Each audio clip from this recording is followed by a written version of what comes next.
murumva radiyo ijwi ry'Amerika. Turabasuhuje inshuti muteze amatwi radiyo ijwi ry'Amerika, tubaha ikaze mu makuru yacu ya mu gitondo kuri iki cyumweru hano i Washington DC, muri kumwe nanjye Jeffrey Mutagoma.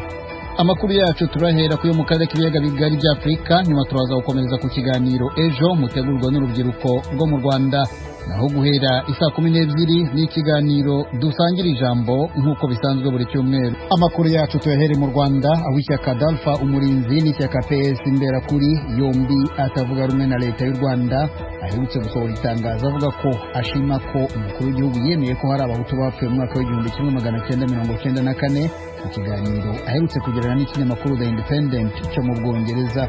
Yaganiriye na Madame Ingabire Victoire kuri ishyaka Dalfa Umurinzi, rimwe mu yashyize umukono kuri iryo tangazo. Mbanza kumubaza impamvu babishimye. Kubera ko bwa mbere nyuma 94 ku mugaragaro hadugu wemera ko hari abahutu bapfuye yishwe kandi benshi. Ubundi kubivuga ibyo bintu byari cyahandi mu bantu babihungiwe, ariko kuba uyu munsi mukuru w'igihugu abivuze muri twebwe turasanga ari intambwe ishobora kutujyana mu bwiyunge nyakuri mu kunga Abanyarwanda. Urashaka kuvuga ko yari asanzwe atemera ko abahutu bapfuye muri 94? Urebye ntabwo ari ikintu cyemerwaga muri Rwanda, ntabwo ari ikintu cyavugwaga. Donc ni ikintu navuga cyane ikizira mu by'ukuri muri Rwanda kubivuga. Tekereza ko kuba umukuru w'igihugu noneho yacu akanavuga no mu itangazamakuru mpuzamahanga, n'abanyarwanda bavuga bati ko cyakavuze mu itangazamakuru y'Abanyarwanda, ariko ko yavuze mu itangazamakuru mpuzamahanga kuri icyangombwa nuko yabivuze. None ni icyangombwa nuko Abanyarwanda bumva abo bari bafite abantu babo bishwe bo mu bwoko bwabo tukaba batatinyuka kuvuga. Uyu munsi bashobora kuvuga bisanzuye ntawe uza kubabwira ngo murapfobya jenoside. Niho mpamvu tuvuga hari umuryango yakinguye wari ufunze muri uru Rwanda, byari ibintu abantu batavugagaho muri uru Rwanda. Ariko ndibwira ko ari ikintu cyavugwaga, ahubwo icyo batavuga ni ukuvuga ngo bazize jenoside, kuko jenoside yanabisobanuye hariya muri kiriya kinyamakuru cya The Independent avuga ati nubwo atari bo bari bagamijwe. Arabivuga ati nuko nabwo batari bagamijwe, ariko nyine ko impamvu mbivuga twabishimye nuko nanjye ubwanjye nkigera mu Rwanda nicyo kintu naravuze kugira ngo tugere ku bwiyunge nyakuri, nuko n'abahutu bishwe nabo byabo bigerwaho. Ibyo bintu byatumye ndagwa mu rukiko hatirwa imyaka 15 sibyo ko yigeze ku 8, harimo na Perezida Kambabara ngasoka muri gereza. Ariko ibyo byabaye nuko nafunzwe mbizira ko nabivuze ko nabisabye, nuko cyari ikizira. Ubu ndavugatageza ubwo umukuru w'igihugu yabivuze yatuye muri kiriya kinyamakuru, nta muntu uzongera kubizira. Reba context yabivuzemo, nuko asubiza avuze ati hari abakorewe jenoside, hari n'abahutu bishwe. Ndakubwira nge nabivuze muri ubwo buryo kuri Perezida yabivuze ko nanjye nabivuze, ariko ntibyabujije ko bafunga. None twavuga ati ubwo umukuru w'igihugu yabivuze turizera ko nta muntu uzongera kubizira, kandi noneho n'intambwe yatewe. Niyo mpamvu tuvuga ati akurikireho n'ibindi kugira ngo nyine bwa bwiyunge bushingiye ku kuri tubugereho. Reka tuvuge ku mvugo ikoreshwa na ririya tangazo mwasohoye. Ni imvugo y'inkereramucyamo ivuga ngo abahutu barapfuye, ariko ntabwo muvuga ngo bazize iki, bishwe nande. Kuba mudatobora ngo muvuge ngo abahutu bazize iki cyangwa bishwe na runaka, ntubona ko hari ikintu murimo guhunga kubera ko musa nkaho namwe ubwanyu mutabyemera? Nureba rwose turavuga tuti Perezida Kagame yemeye ko hari abahutu bapfuye, ariko bakaba batarazize uko baremwe nk'ubwoko bw'abahutu.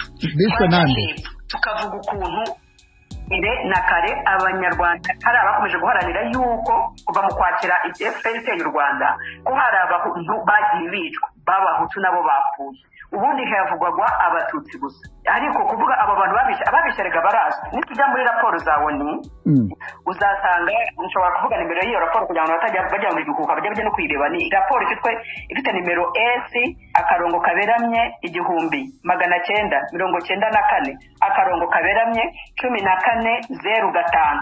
Niba bajya kureba muri raporo, ni raporo yakozwe n'impuguke za Loni muri ya myaka 94. Iyi raporo irasobanura neza ikavuga ati uruhande rwari rufite ubutegetsi muri kiriya gihe rwagize uruhare mu bikorwa bya jenoside yakorewe Abatutsi. Baravuga bati na bamwe mu basirikare ba FPR bakoze ibikorwa byahonyoye uburenganzira bwa muntu byibasiye abahutu noneho bakarangiza bavuga bati izo mpande zombi zigomba kuzashyikirizwa urukiko bakavuga bati urukiko mpuzamahanga ruzashyirwaho u Rwanda nirwo ruzakurikirana ibyo bintu tuzi neza ko urwo rukiko rwarangiye rutarangije misiyo rwari rwahawe rutarangije ubutumwa bwari bwahawe nyine bwo kurangiza gukurikirana ibyo byaha byose ndetse no kunga abanyarwanda ntabwo bashoboye kubikora niyo mpamvu tuvuga ibyo umuryango mpuzamahanga utashoboye gukora twe nk'abanyarwanda dushobora kubyikorera niyo mpamvu tuvuga tuti niba perezida umunsi yavuze kuriya dutere intambwe nk'abanyarwanda igane mu bwiyunge nyakuri.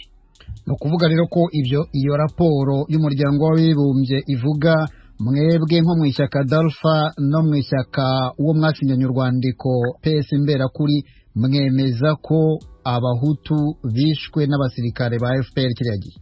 Abahutu bishwe n'abasirikare ba FPR, hari abahutu bishwe n'abandi bahutu kimwe tutsi bishwe na bamwe basirikare ba FPR, hakaba n'abahutu bishwe n'abahutu. Nuko ubwo bwicanyi bwabaye dukora ubwicanyi bwabaye mu buryo bunyuranye, hari ibyo byaha binyuranye, ariko ibyaha binyuranye byo bizwi byatuye ni jenoside yakorewe abatutsi yakozwe n'abahutu bari kuri icyo gihe ku ruhande rw'abari ku butegetsi, hanyuma n'ibyo byaha bindi byibasiye abahutu byakozwe na bamwe mu basirikare ba FPR. Donc ibyo byaha byo muri iyo raporo niko biragaragara rwose, ntabwo ari kandi n'abantu bakoze igenzura baje mu Rwanda bahura n'abaturage bareba iri kuhabera kuko banaje cya gihe umuriro ucyaka mu gihugu cyacu. None se Madame Victoire, niba mushaka ko abahutu bibukwa n'abatutsi bakaba bari basanzwe bibukwa ko umaze kubivuga uti bose barapfuye, kuki mudashyiraho umunsi rusange wo kwibuka abanyarwanda baguye hamwe mukava muri ibyo byo kurobanura amoko? Ubwiyunge ni urugendo ni processus kugira ngo mbere reba kuba uyu muntu aribwo bashobora kwemerwa ko bavuga ko urwicanyi hari abahutu benshi bapfuye muri iki gihugu cyacu bitaba imyaka 27. Ni ukuvuga ko urwo rugendo turimo kwenda ruzageza igihe abanyarwanda bamaze guhuza amateka nibo bazagera bakavuga bati murabizi, aho kugira ngo bagire igihe cyo kwibuka jenoside cyangwa igihe cyo kwibuka abahutu, wenda ibyo ngibyo ni processus. Ni abanyarwanda uko bazagenda begerana bahuza amateka yabo bashobora kuzabifataho umwanzuro. Ariko uyu munsi icyo ndavuga nti ubwo hari imihango yari isanzwe ikora y'abakorewe jenoside, iyo mihango ikomeze, hanyuma noneho ubwo hatewe intambwe yo kwemera ko n'abahutu bapfuye ari benshi, noneho n'uwo munsi w'ingarukamwaka ubeho, iyo processus yo guhuza abantu bashaka kuzayitekerezaho bitewe n'uko bagenda begerana. Dusoza, Madame Ingabire Victoire, iyo komisiyo uvuga y'ukuri ubumwe n'ubwiyunge urumva yakora bigakunda? Mwashyizeho ibyiciro byo kwibuka amoko y'abanyarwanda, bamwe bibukira aha abandi bibukira aha, so ubundi ababireka mukikomereza iyo komisiyo byaba bitwaye iki? Ubundi iyo komisiyo y'ubumwe n'ubwiyunge uko kuri kumaze kuvugwa, abantu bamaze guterana icyuhagiro, icyo gihe twaba turi muri ya nzira yo kugana ku kuri, n'ubundi ibyo byose byahuza. No iyo komisiyo yo gufasha abanyarwanda nyine kugenda bakorera hamwe, kugenda ibahuza ibashyira hamwe. Niyo mpamvu tuvuga n'abayikoramo bagomba kuba ari abantu b'inyangamugayo bakomoka mu mashyaka atandukanye, ariko banafite n'ubwo bumenyi n'ubushobozi n'ubushake bwo gufasha gusana imitima y'abanyarwanda. Madame Ingabire Victoire, turavugana uri i Kigali mu Rwanda. Ndagushimiye cyane kuri uyu mwanya uhaye radiyo Ijwi ry'Amerika. Murakoze.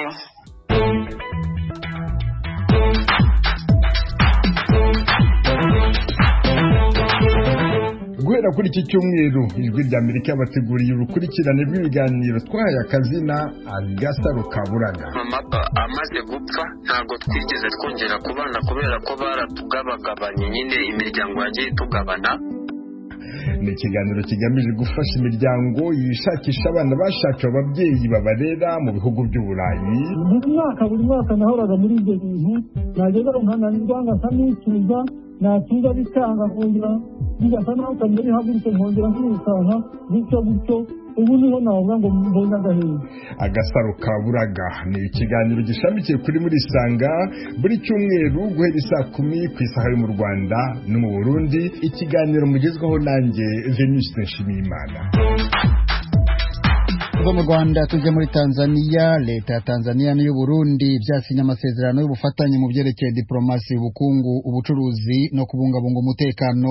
Ibyo byagezweho mu nama ya gatandatu y'urwego ruhuza ibyo bihugu yashojwe mu mpera z'icyumweru turangije mu mujyi wa Kigoma. Umunyamakuru w'Ijwi ry'Amerika James Jovin uri aho mu ntara ya Kigoma muri Tanzania yarahari. Iyo nama ya gatandatu y'urwego ruhuza leta ya Tanzania n'u Burundi yatanguye kuva ku wa gatatu yarayisozerewe kuri uyu wa gatanu itariki 5 z'ukwezi kwa gatatu umwaka w'ibihumbi 2021. Biraboneka neza yuko bemeranye mu byo bari bamaze iminsi basuzumira hamwe kuzokorera hamwe hagati y'izo leta z'u Burundi na Tanzania. Mu gusozera iyo nama, umushikiranganje w'imigenderanire ya Tanzania n'amakungu Profesa Paramagamba Kabudi na mugenzi we mu Burundi Ambassadeur Albert Shingiro bitabiriye ico gikorwa cyari kimaze iminsi gikorwa n'abunganizi babo mu gusuzumira hamwe ivyo bemeranye kuzokorera hamwe. Mu nama n'abanyamakuru aho bariko basozera iyo nama mu mujyi wa Kigoma, umwunganizi w'umushikiranganje w'imigenderanire ya Tanzania n'amakungu Ambassadeur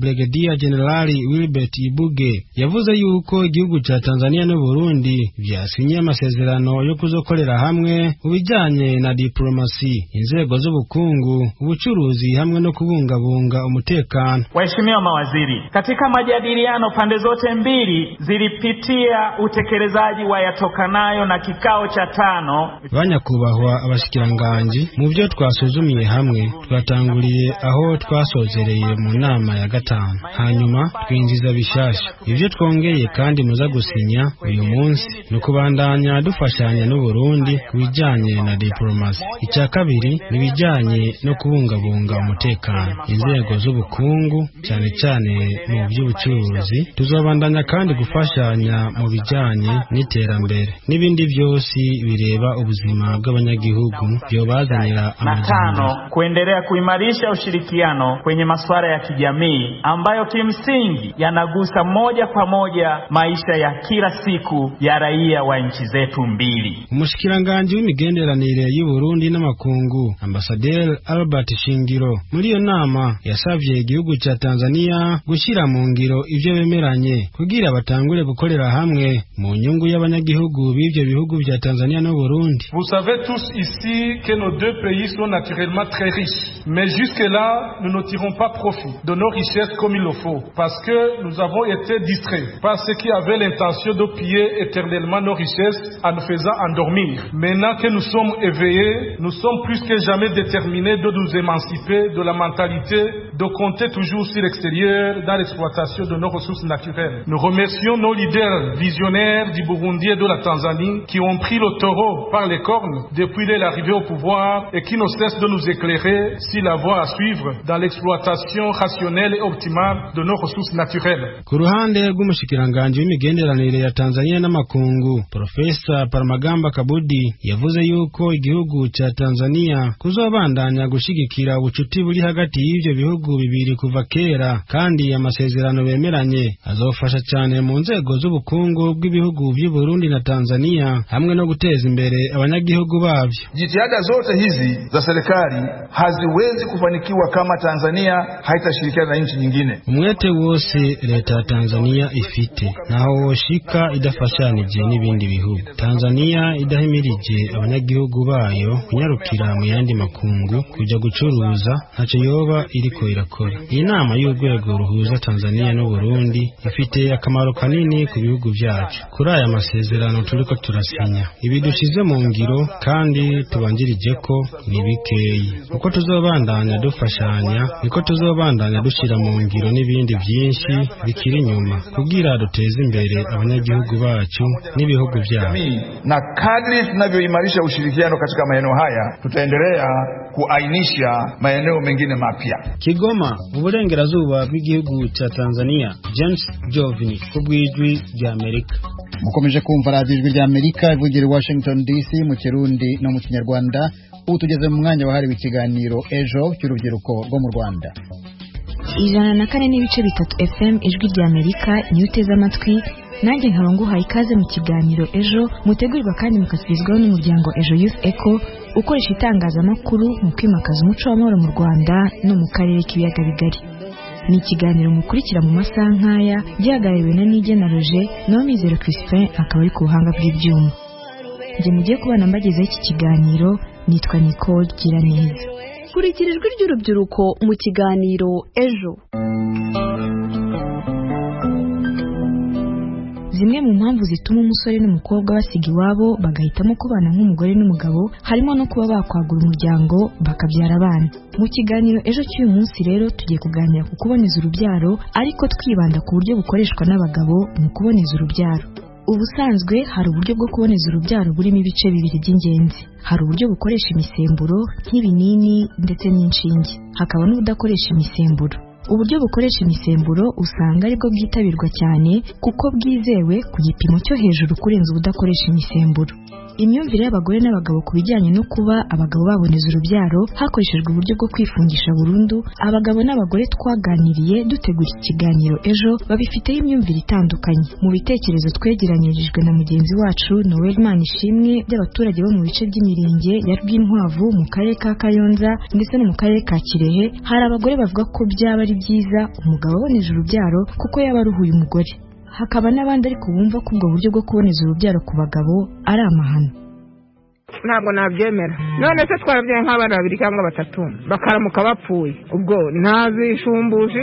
None kandi wenda ndacyari mutoya, ninjya gushaka undi mugabo wasanga y'amakimbirane n'ubundi araje. Niyo mpamvu rero nge ntakwemeza ko umugabo wanjye ajya kuboneza.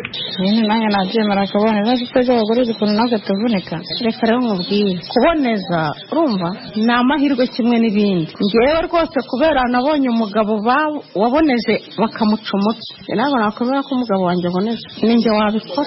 Ngiye ku giti cyanjye abyemeye byaba ari byiza, ariko hari ubwo atabyemera kuko numva nanjye yaba mfashije nko kuboneza nyine nk'uko wenda mboneza nanjye nawe akabanyakiyeho.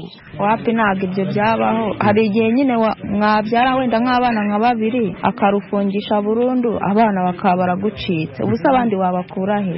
Nawe ntiyazeme rero umva mwabyaye nk'akana kamwe agafungisha burundu wa wundi akagucika byagenda.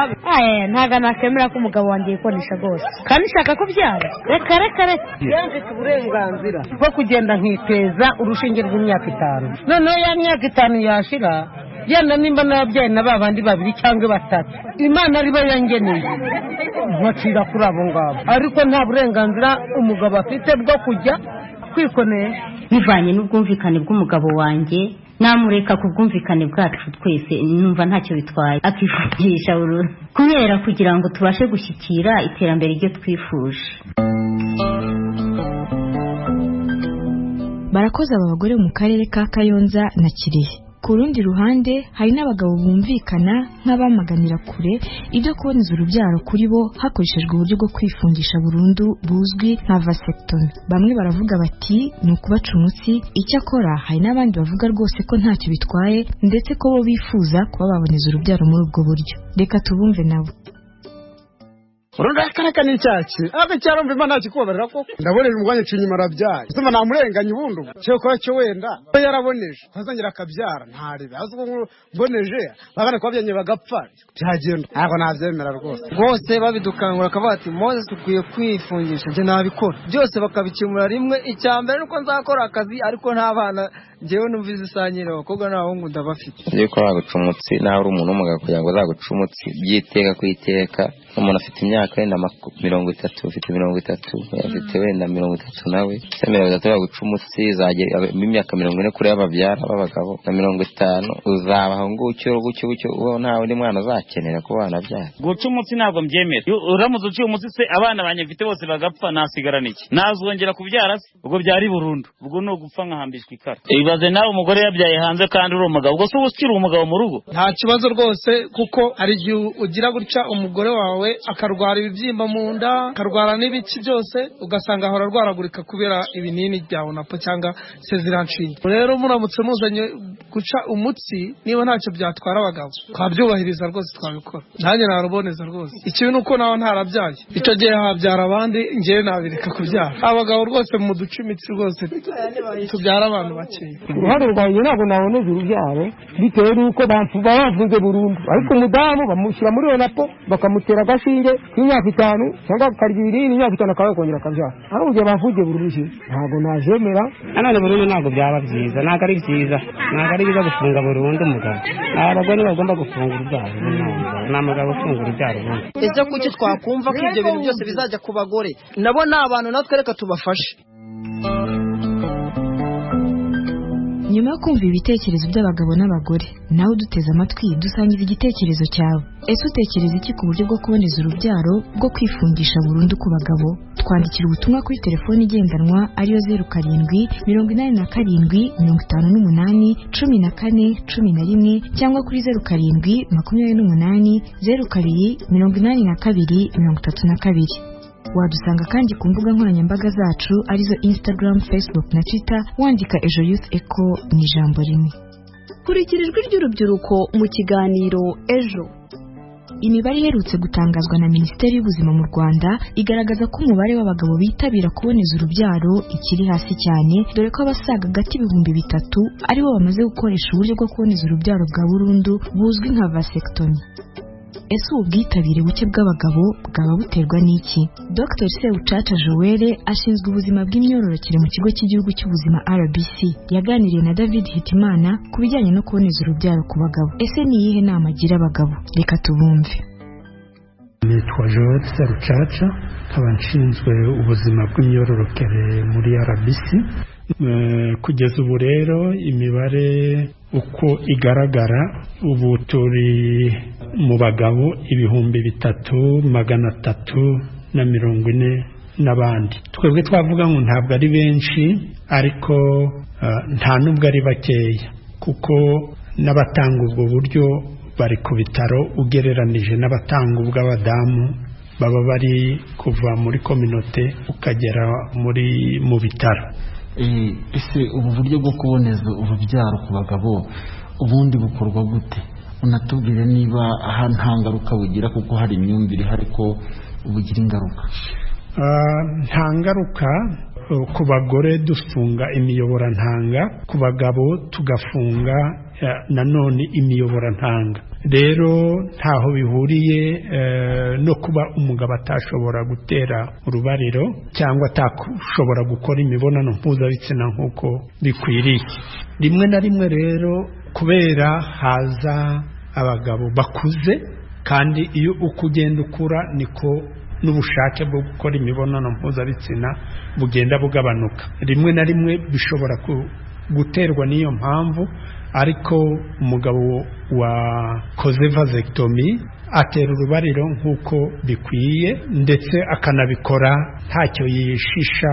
Byagombye rero kurushaho kuba byiza aho kuvuga ngo byanze. Iyo myumvire ntaho ihuriye n'ukuri kuko barahari abagiye babikora kandi bakatubwira ko nta kibazo byateye.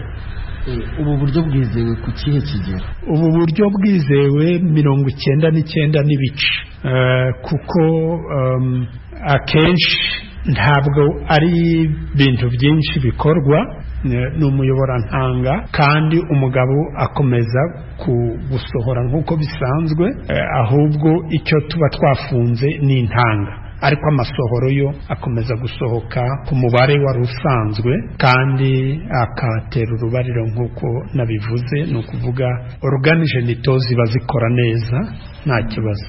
Icyo nabwira abagabo bagenzi banjye ni uko ubu buryo ni uburyo bwiza, ni uburyo umuntu akora kugira ngo afashe umudamu we kubwitabira. Ni byiza, binagaragaza yuko ufite uruhare mu kubyara, kuko akenshi usanga abagabo bikunda bavuga ngo si wowe ubyara, genda bakubonereze. Ariko ntabwo umugabo nyamugabo, navuga umugabo uyobora urugo, yagombye kuvuga iryo jambo. Ariko ndagira ngo mbabwire yuko ntabwo twese twafata ubu buryo, kuko abagore bafite uburyo bwinshi no kuherekeza umugore wawe kamushyigikira muri gahunda yo kuboneza urubyaro, nawe uba waboneje urubyaro. Niyo mpamvu abagabo nongera kubararikira gufasha abagore babo muri iyi gahunda kandi muri processes zose. Arakoze Dr Sebucaca Joel ushinzwe ubuzima bw'imyororokere mu kigo cy'igihugu cy'ubuzima.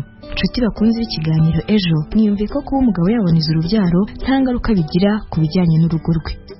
Nawe uduteze amatwi udusangiza igitekerezo cyawe. Ese utekereza iki ku buryo bwo kuboneza urubyaro bwo kwifungisha burundu ku bagabo?